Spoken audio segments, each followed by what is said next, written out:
और आइए अब खबरों को विस्तार से देखते हैं। थाईलैंड की यात्रा पर प्रधानमंत्री नरेंद्र मोदी का राजधानी बैंकॉक में औपचारिक स्वागत किया गया।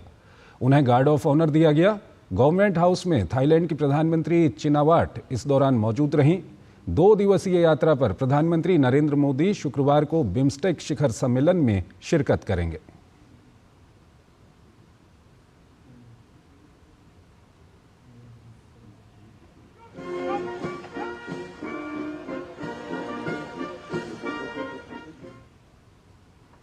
प्रधानमंत्री मोदी ने विजिटर बुक में साइन किए। इसके बाद भारत और थाईलैंड के बीच प्रतिनिधिमंडल स्तर की वार्ता हुई। दोनों देशों के बीच भविष्य की साझेदारी को लेकर विस्तार से चर्चा हुई।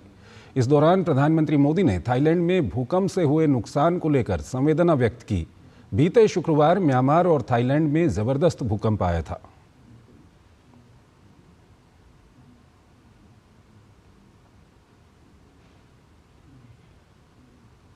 आपको बता दें कि भारत और थाईलैंड के बीच कुल 6 समझौता ज्ञापन हुए हैं, जिसमें दोनों देशों के बीच रणनीतिक साझेदारी बनाने की दिशा में संयुक्त घोषणा पत्र, डिजिटल क्षेत्र में सहयोग बढ़ाने, सूक्ष्म और लघु उद्योगों की समृद्धि की दिशा में सहयोग, हैंडलूम और हैंडीक्राफ्ट के साथ भारत के पूर्वोत्तर राज्यों के बीच सहयोग को लेकर भी समझौता ज्ञापन हुआ। भारत की एक्ट ईस्ट पॉलिसी और हमारे इंडो पैसिफिक विजन में थाईलैंड का विशेष स्थान है।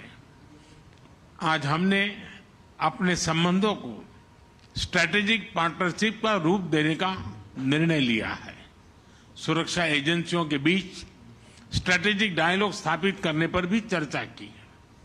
साइबर क्राइम के शिकार भारतीयों को वापस भारत भेजने में थाईलैंड सरकार से मिले सहयोग के लिए हमने थाईलैंड सरकार का आभार प्रकट किया। हम सहमत हैं कि हमारी एजेंसीज ह्यूमन ट्रैफिकिंग और इलीगल माइग्रेशन के खिलाफ एकजुट होकर काम करेगी। साइबर क्राइम और मानव तस्करी जैसे मुद्दे पर दोनों देशों के बीच सहयोग बढ़ाने की बात भी प्रधानमंत्री मोदी ने कही। वहीं निवेश और व्यापार क्षेत्र में भी दोनों देश आपसी सहयोग को बढ़ाएंगे। आपसी व्यापार, निवेश और बिजनेसेस के बीच आदान प्रदान बढ़ाने पर हमने बात की। एमएसएमई, हैंडलूम और हैंडीक्राफ्ट में भी सहयोग के लिए समझौते किए गए हैं। Renewable energy, digital technology, e vehicle, robotics, space, biotechnology और स्टार्टअप में सहयोग को बढ़ाने का हमने निर्णय लिया है। फिजिकल कनेक्टिविटी के साथ साथ दोनों देशों के बीच फिनटेक कनेक्टिविटी बढ़ाने पर भी काम किया जाएगा।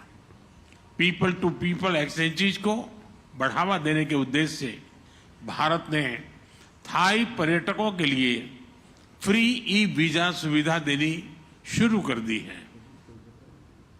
प्रधानमंत्री ने दोहराया